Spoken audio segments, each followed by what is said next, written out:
윤정숙 회장은 고풍스러운 서재에 앉아 있었습니다. 그녀의 눈빛은 무척이나 단호했죠. 맞은편에는 외동딸 윤서연 씨가 앉아 있었는데 다소 불안해하는 기색이었습니다. 정숙 회장은 국내 굴지의 건설사를 이끌어온 카리스마 있는 경영자입니다. 남편이 일찍 세상을 떠난 후 홀로 막대한 재산을 지켜왔습니다. 이제 하나뿐인 딸이 결혼을 앞두고 있으니 그녀의 마음은 복잡할 수밖에 없었습니다. 정숙 회장은 딸에게 조심스럽게 속마음을 털어놓았습니다. 그녀는 예비사위 김민준 씨가 마음에 들었지만 한편으로는 불안감을 떨칠 수 없었습니다. 민준 씨는 능력 있는 7급 공무원이지만 정숙 회장의 재력에 비하면 평범한 사람이었으니까요. 정숙 회장은 민준 씨가 순수한 마음으로 서연 씨를 사랑하는 것인지 아니면 자신의 재산을 보고 접근한 것인지 확인하고 싶었습니다. 그녀의 걱정은 단순히 돈 문제가 아니었습니다. 평생 외로웠던 딸이 돈 때문에 상처받을까봐 두려웠던 겁니다. 서연아, 엄마가 좀 이상하게 보일 수도 있겠지. 하지만 엄마는 내가 행복했으면 좋겠어. 정숙 회장이 조용히 입을 열었습니다. 서연 씨는 고개를 끄덕이며 어머니의 말을 들었습니다. 민준 씨, 참 좋은 청년이에요. 성실하고 마음도 따뜻해 보이죠. 하지만 사람 마음은 알 수 없는 법이랍니다. 이 엄마의 재산이 혹시 민준 씨의 눈을 가린 건 아닐까 걱정이 돼요. 정숙 회장은 이내 결심한 듯 테이블 위에 놓인 신문지를 끌어당겼습니다. 그리고 자신의 은밀한 계획을 딸에게 밝혔습니다. 엄마는 민준 씨를 직접 시험해 볼 작정이에요. 내가 사는 동네 주민센터에 찾아갈 겁니다. 허름한 옷을 입고 노숙자 행세를 할 거예요. 갈 곳 없는 곤란한 노인 행세를 하면서 민준 씨가 어떻게 대처하는지 지켜볼 겁니다. 서연 씨는 깜짝 놀라 어머니를 바라봤습니다. 얼굴에는 걱정과 염려가 가득했습니다. 엄마, 정말 괜찮으시겠어요? 너무 위험하잖아요. 민준 씨는 분명 좋은 사람이에요. 서연 씨는 민준 씨를 믿었지만 어머니의 결심을 꺾을 수는 없었습니다. 괜찮아. 위험하지 않아. 며칠 동안만 진행할 거야. 만약 민준 씨가 진심으로 공경에 처한 나를 외면하지 않고 도와준다면 엄마는 마음 놓고 이 결혼을 허락할 수 있을 것 같아요. 돈보다 귀한 것은 사람의 진심이니까. 정숙 회장의 목소리에는 단호함이 묻어 있었습니다. 다음 날 정숙 회장은 계획대로 변신을 시도했습니다. 고가의 옷 대신 낡고 허름한 옷을 입었고 머리는 흐트러뜨렸습니다. 얼굴에는 일부러 분장을 해 세월의 고단함이 묻어나도록 했죠. 냄새까지 풍기도록 신경 썼습니다.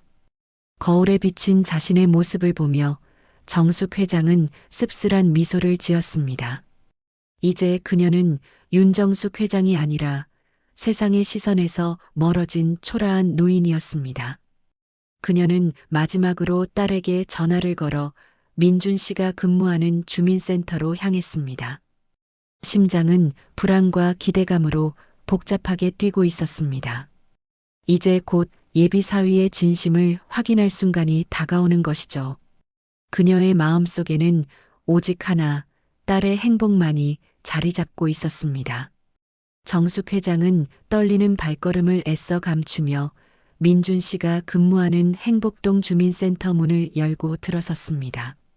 그녀의 위장 노숙자 복장은 냄새와 함께 주변 공기를 무겁게 만들었습니다. 주민센터 안은 평소와 같이 민원인들로 북적였지만 정숙 회장이 들어서는 순간 사람들의 시선이 일제히 그녀에게 꽂혔습니다. 웅성거리는 소리가 들렸지만 정숙 회장은 애써 외면했습니다. 그녀는 민원 창구 쪽으로 느릿하게 걸어갔습니다. 민원 업무를 보던 직원들은 그녀를 보고 잠시 당황하는 기색이 역력했죠. 일부 직원은 코를 막거나 인상을 찌푸렸습니다.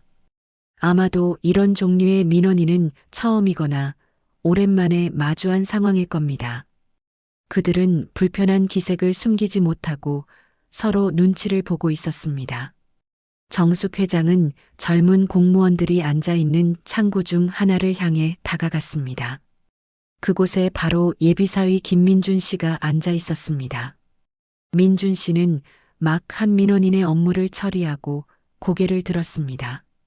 정숙 회장의 초라한 모습을 본 민준 씨는 잠시 멈칫했지만 다른 직원들처럼 인상을 찌푸리지는 않았습니다. 그의 표정은 놀라움과 함께 약간의 안타까움을 담고 있었습니다. 정숙 회장은 일부러 목소리를 떨며 거칠게 말했습니다.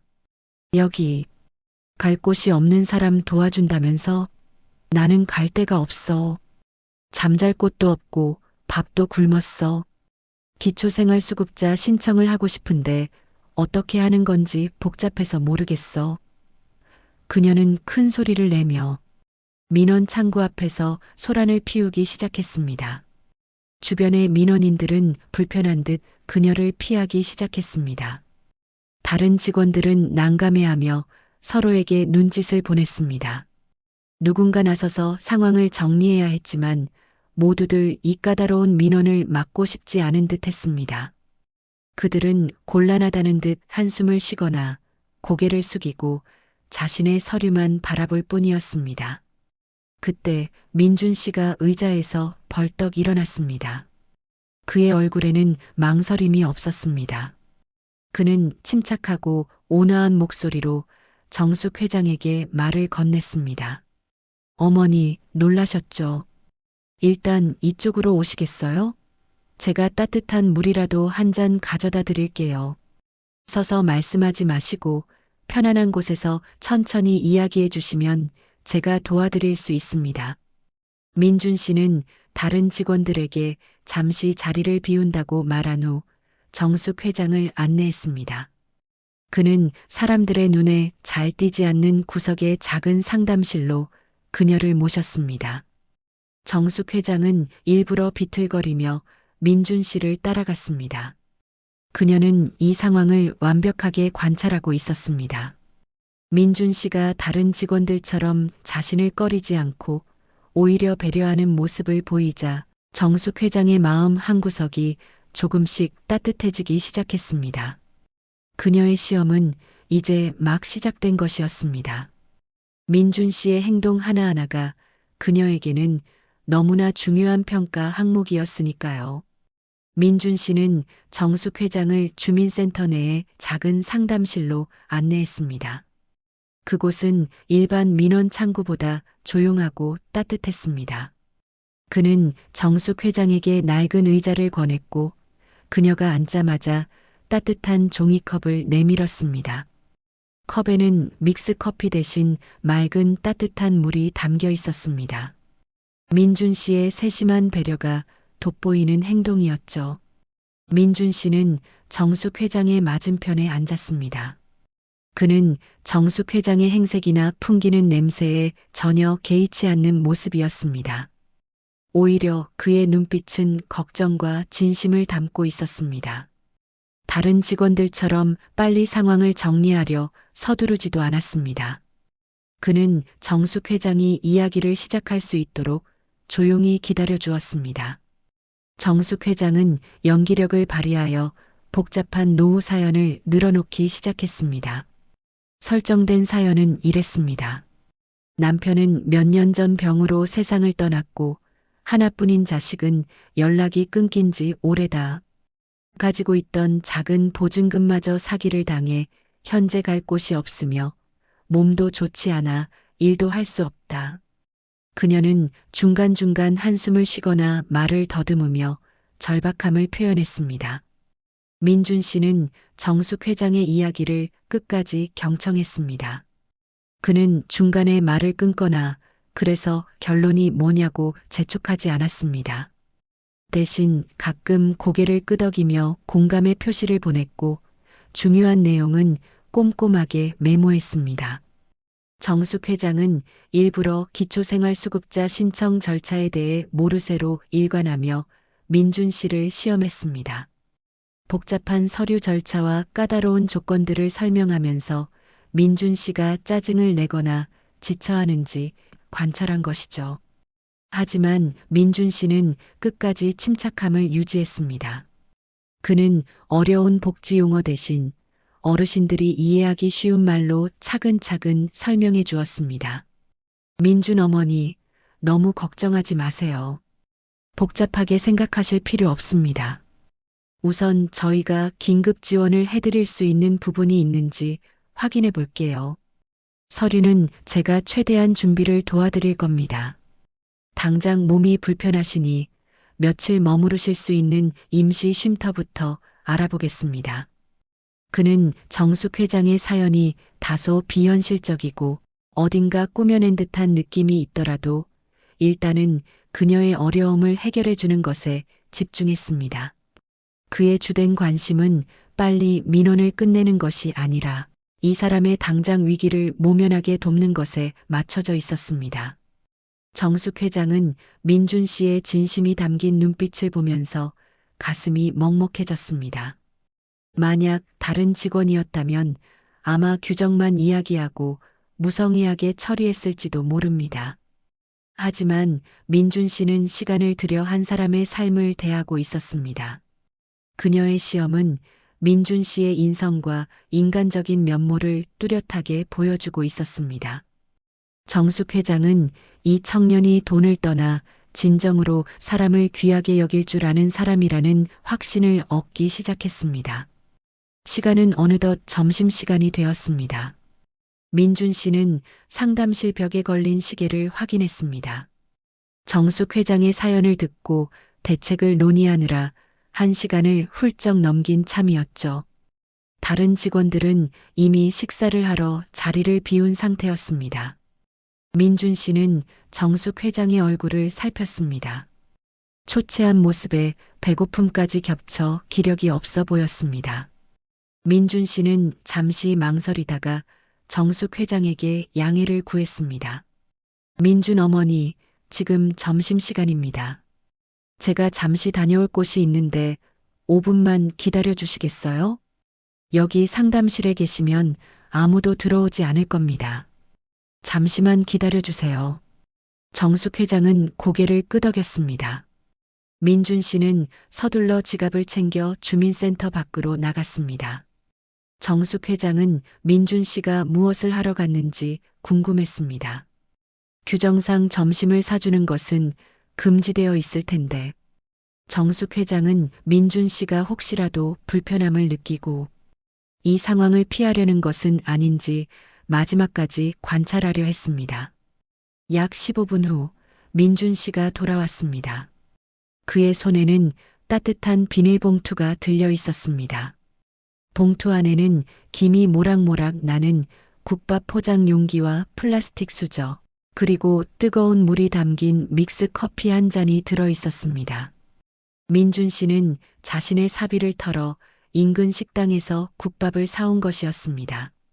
민준 씨는 포장된 국밥을 조심스럽게 테이블 위에 올려놓았습니다. 민준 어머니, 이거 드시고 힘내셔야 합니다. 날씨도 추운데 속이라도 따뜻하게 채우세요. 일단 이거 드시는 동안 제가 쉼터 연락처를 다시 한번 확인해 놓겠습니다. 정숙 회장은 순간 아무 말도 할 수 없었습니다. 그녀의 눈가에는 굵은 눈물이 맺혔습니다. 그녀는 평생 수백억 원짜리 식사를 해봤지만 지금 이 국밥 한 그릇이 세상 어떤 음식보다 귀하게 느껴졌습니다. 민준 씨는 형식적인 봉사나 의무감으로 이 행동을 한 것이 아니었습니다. 진정으로 공경에 처한 사람에게 필요한 배려와 따뜻함을 베풀고 있었죠. 정숙 회장은 국밥을 받아들었습니다. 허겁지겁 국밥을 먹는 연기를 하면서도 그녀의 마음속은 이미 감동으로 가득 차 있었습니다. 내 딸의 예비사위는 정말 돈보다 귀한 마음을 가진 사람이구나. 그녀는 확신했습니다. 민준 씨는 국밥을 먹는 정숙 회장의 옆에서 조용히 쉼터 자료를 찾아보고 있었습니다. 그에게는 이 국밥을 사주는 행동 자체가 자랑하거나 생색낼 일이 아니었습니다. 그저 당연히 해야 할 인간적인 도리였을 뿐입니다. 정숙 회장이 국밥을 다 비우고 믹스 커피를 마시는 동안 시간은 어느덧 오후 6시를 향하고 있었습니다. 주민센터 직원들은 대부분 퇴근 준비를 마쳤고 민준 씨만이 상담실에 남아 있었습니다. 민준 씨는 이미 퇴근 시간이 지났지만 정숙 회장을 홀로 둘 수 없다고 생각했습니다. 그는 쉼터 연락처와 약도를 정리한 종이를 정숙 회장에게 건넸습니다.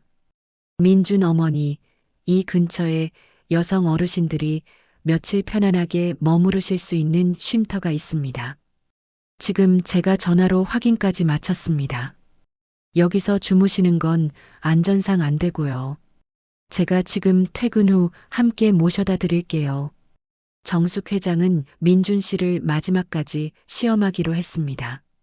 그녀는 일부러 짐짓 망설이는 척하며 주저했습니다. 정숙 연기아이고 고맙긴 한데 나는 그냥 여기서 하루만 쉬었다 가고 싶어. 밖에 나가면 또 사람들 눈치가 보여서. 자네 퇴근해야지. 괜찮아. 나 혼자 갈게. 정숙 회장의 말은 민준 씨에게 상당한 부담을 주는 부탁이었습니다. 정숙 회장은 민준 씨가 규정상 안 된다며 발을 뺄지 혹은 나 몰라라 하고 퇴근할지 지켜보았습니다. 만약 일반적인 공무원이라면 업무 시간 외의 민원에는 선을 그었을 것입니다. 그러나 민준 씨는 단호했지만 부드러웠습니다. 그는 자신의 외투를 챙겨 입으며 진심으로 걱정하는 눈빛을 보였습니다. 민준 어머니, 이 추위에 여기서 주무시면 큰일 납니다. 저희도 주민센터 내에서 숙박을 허용할 수는 없습니다. 하지만 걱정 마세요. 쉼터까지는 제가 책임지고 모셔다 드릴게요. 늦게 퇴근해도 괜찮습니다. 어머니가 안전하게 머무실 곳을 찾아드리는 게 저의 책임입니다. 민준 씨는 사명감을 넘어선 인간적인 헌신을 보이고 있었습니다. 그는 노숙자 행세를 하는 정숙 회장에게 차가운 규정 대신 따뜻한 인간애를 내밀었습니다. 정숙 회장은 이미 시험의 결과가 나왔다고 확신했지만 민준 씨가 끝까지 자신을 책임지려는 모습에 깊은 감명을 받았습니다. 그는 정말로 사심없이 도움이 필요한 사람을 대하고 있었습니다. 민준 씨는 정숙 회장의 짐낡은 보따리를 들고 자리에서 일어났습니다. 그는 정숙 회장의 어깨를 살짝 부축하며 주민센터 문을 나섰습니다. 바깥은 이미 어두워졌고 차가운 늦가을 바람이 불고 있었습니다. 민준 씨는 정숙 회장에게 자신의 외투를 살짝 덮어주려고 했습니다. 이 순간 정숙 회장은 더 이상 민준 씨의 따뜻한 마음을 시험할 필요가 없다고 느꼈습니다. 충분했습니다. 민준 씨는 정숙 회장의 낡은 보따리를 들고 쉼터로 향하는 길목을 함께 걷고 있었습니다. 민준 씨는 정숙 회장에게 혹시라도 길에서 미끄러질까 조심하라며 길 안내를 계속했습니다. 거리는 어두웠고 지나가는 사람들은 여전히 그들을 이상한 눈초리로 바라봤습니다. 민준 씨가 정숙 회장에게 자신의 외투를 마저 덮어주려고 손을 뻗는 순간 정숙 회장이 갑자기 걸음을 멈췄습니다. 민준 씨도 덩달아 멈춰서며 의아한 표정으로 그녀를 바라봤습니다. 민준 어머니, 갑자기 왜 그러세요? 몸이 불편하신가요? 정숙 회장은 고개를 들었습니다. 그녀의 눈빛은 아까의 초췌하고 불안한 노인의 눈빛이 아니었습니다. 그곳에는 명민하고 단호한 사업가의 빛이 서려 있었습니다. 그녀는 천천히 자신의 헝클어진 가발을 벗었습니다. 그리고 낡은 겉옷을 크게 펼쳐 벗어 던졌습니다. 그 아래에는 값비싼 캐시미어 코트가 완벽하게 자리 잡고 있었습니다.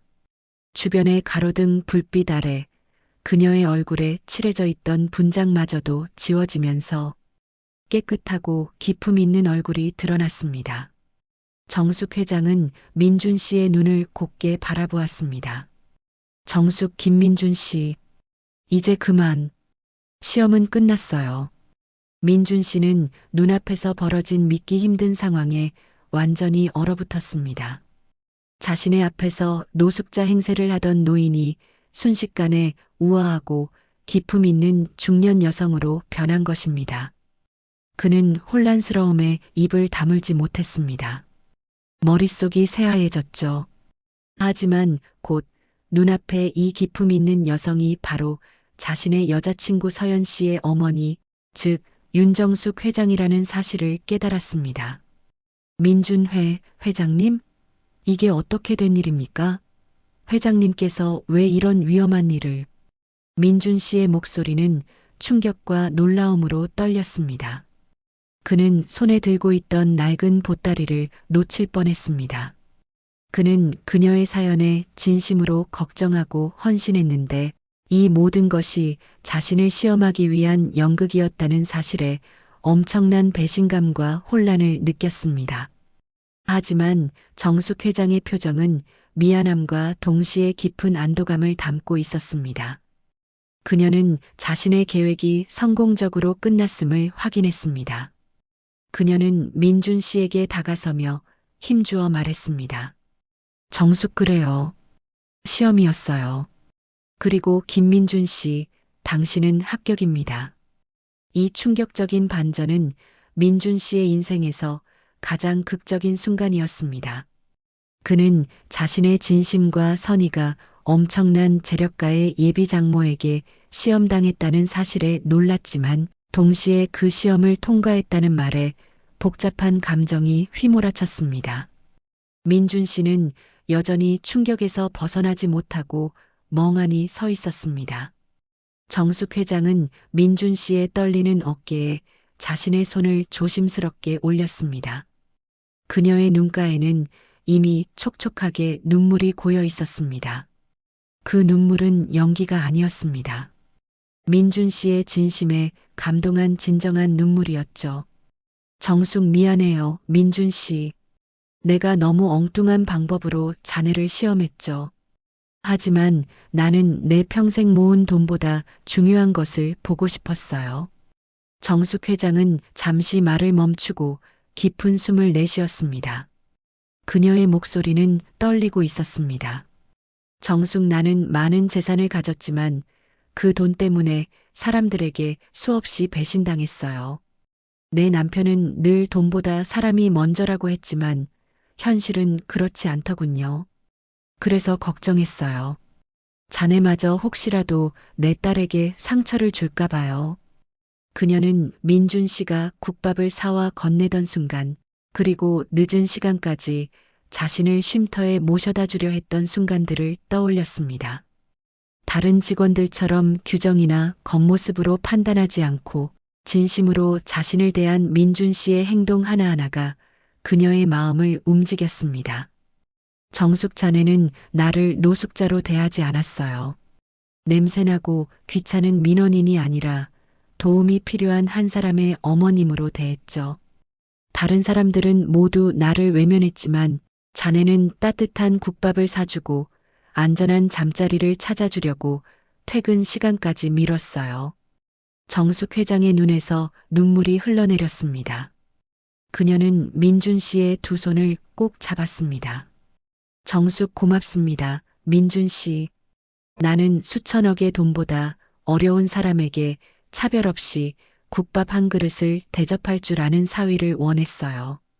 자네는 내가 평생 가진 돈보다 훨씬 더 귀한 것을 가졌습니다. 그것이 바로 사람을 대하는 진심이에요. 민준 씨는 그제야 자신의 혼란스러움 대신 안도감과 벅찬 감동을 느꼈습니다. 자신의 진심이 통했다는 사실에 가슴이 뜨거워졌죠. 그는 정숙 회장의 따뜻한 손을 마주 잡았습니다.